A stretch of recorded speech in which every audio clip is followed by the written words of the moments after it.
நேற்று ஊடகங்களுக்கும் பத்திரிகைகளுக்கும் போற்றுதலுக்குரிய அண்ணன் ஓபிஎஸ் கருத்தாக 2 கருத்தை வைத்தோம். இன்று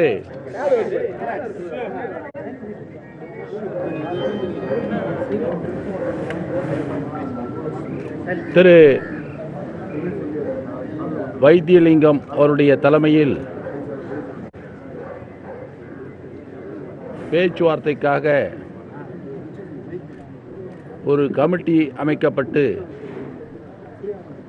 தெரிவிக்கப்பட்டிருக்கிறது.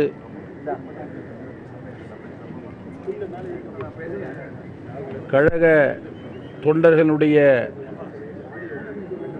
நலனை கருத்தில் கொண்டும் நாட்டு மக்களுடைய நலனின் கருத்தில் கொண்டும்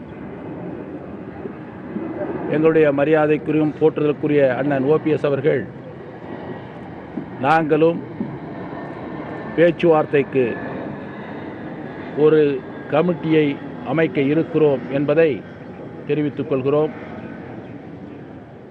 அந்த கமிட்டியில் யார் யார் அங்கம் வகிப்பார்கள் என்பதை பின்னர் அறிவிக்கப்படும்.